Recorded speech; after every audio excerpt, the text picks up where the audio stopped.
Жогорку кеңештин депутаты Максат Сабиров өз мандатын тапшырат. Бул тууралуу ал парламенттин отурумунда билдирди. Депутаттын айтымында ал өз ордун жаш кадрларга берүүнү чечкен. Бүгүн мен мандатымды жаштарга таштап кетүүнү туура деп чечтим. Мандатымды тапшыра турган болдум.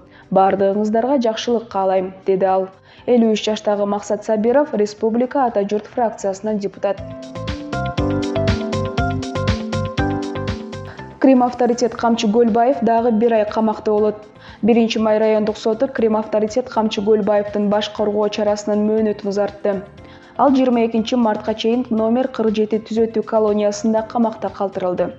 Бул тууралуу бүгүн 24 февралда 1-май райондук сотунун басма сөз кызматы журналисттерге билдирди.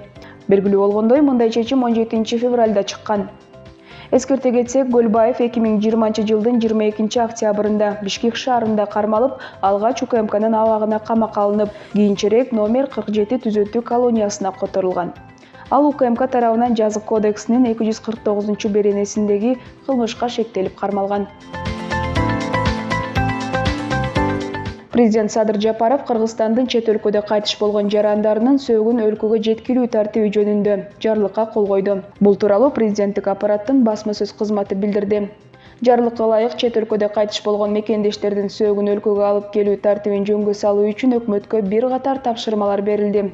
Ошондой эле чет жерден кайтыш болгон жарандын сөөгүн өлкөгө жеткирүүдө жакын туугандарынын чыгымдарын жабуу үчүн бир жолку төлөмдүн өлчөмүн аныктоо, сөөгүктү алып келүүгө кете турган каржыны Тышкы иштер министрлигине жана анын чет өлкөдөгү мекемелерине өз убагында бөлүү милдети экономика жана финансы министрлигине жүктөлдү.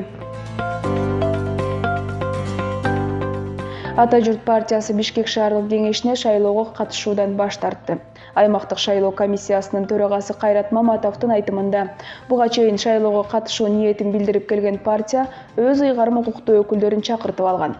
Эскерте кетсек, Бишкек шаардык кеңешине жана бир катар жергиликтүү кеңештерге шайлоо 11 апрелде өтөт.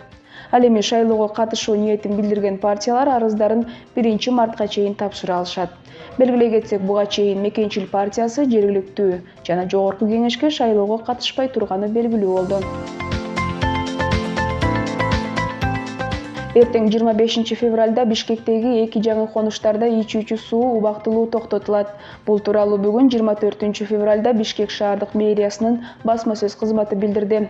Маалыматка караганда, Калыс Ордо, Мурас Ордо конуштарынын суу алгычтарындагы жана шаардык суу түтүктөрүндөгү оңдоо жана профилактикалык иштерге байланыштуу саат 9:00дөн 18:00ге чейин аталган конуштарда суу жеткирүү убактылуу үзгүлтүккө учурайт.